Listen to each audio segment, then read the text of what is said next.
malgré ta situation, pécheur que tu es, incrédule que tu es, quoi que tu mets toujours en doute, Dieu peut agir avec toi.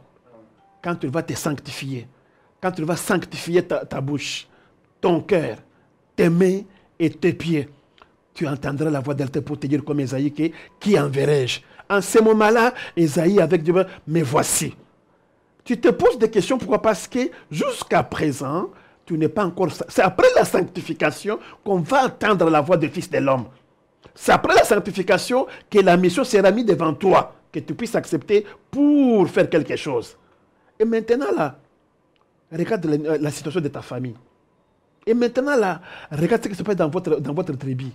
Et maintenant, regarde ton épouse, regarde ton époux, regarde tes enfants. Est-ce que ça marche? Ce n'est pas ensemble.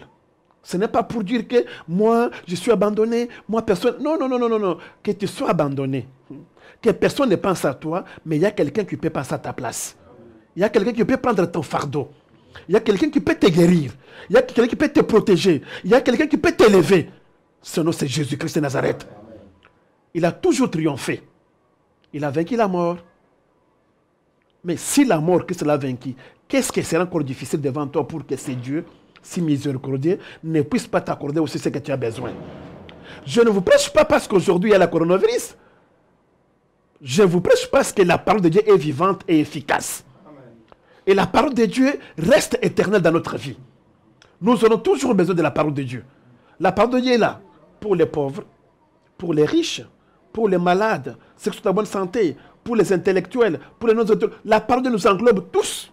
Mais pour que chacun retrouve ce qu'il peut faire pour accomplir, que cette parole accomplisse dans son cœur. Je parle à ceux qui doutent encore. Je parle à ceux qui vivent dans la misère. Je parle à ceux qui tremblent devant les situations. Je parle à ceux qui ne voient pas le bout du tunnel. Je vous dis quelque part que Christ t'attend. Christ t'attend. Bien-aimé dans le Seigneur, frères et sœurs, Dieu t'attend. Quand Christ vient devant toi, il n'attendra pas qu'il fasse tout lui-même. Non, non, non, non. Attends aussi un geste de ta part. Parce que si tu ne vas pas l'inviter, il ne va pas entrer. L'Apocalypse déclare, je mets devant la porte, je frappe. Pendant que je te parle, Christ est en train de frapper à la porte de ton cœur. Pendant que tu me suives, Christ est en train de frapper. Vas-tu l'ouvrir? Parce qu'en Ézéchiel déclare, je cherche un homme, je ne l'ai point trouvé, qui puisse bâtir un mur et se mettre pour créer une brèche. Qui peut créer une brèche? Pour voir que ça suffit. Là, je vais prendre l'exemple de Daniel en Babylone.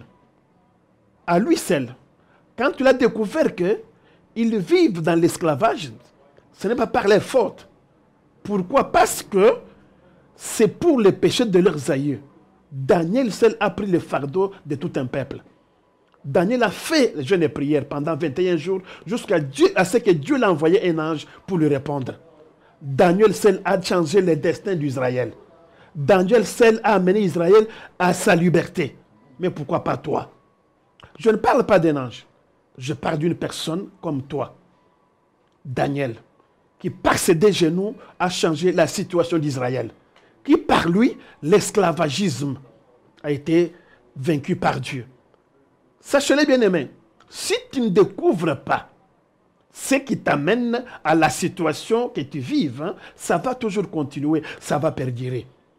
C'est pourquoi tu dois t'interroger. Tu dois interroger la parole de Dieu. Tu dois interroger ton cœur, ton âme, ta conscience, pour voir qu'est-ce qui ne va pas avec Dieu pour que je reste dans cette situation. En ce moment-là, par le canal du Saint-Esprit, Dieu te révèle ce que tu dois faire pour qu'il y ait changement dans ta vie. Je n'aimerais pas que nous puissions prier à l'aveuglement. Les Français disent, l'inique passé prépare aussi l'inique à venir. Quand quelqu'un a bien fait son passé, ce passé aura décoré sur son avenir.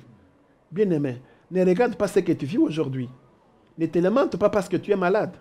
Ne te lamente pas parce que tu manques quoi faire, quoi manger. Tu n'as pas de mariage, tu n'as pas la progéniture, tu es toujours affligé. Non, non, ne voyez pas ça. Pose-toi la question, pourquoi je vis ceci? Comme Daniel aussi s'est posé la question.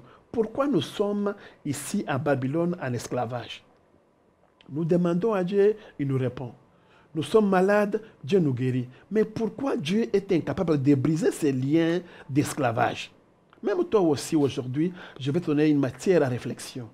Pose-toi la question, pourquoi je vis cette instabilité? Pourquoi je vis cette misère? Pourquoi je suis toujours malade? Pourquoi ce que je fais ne progresse pas? Pourquoi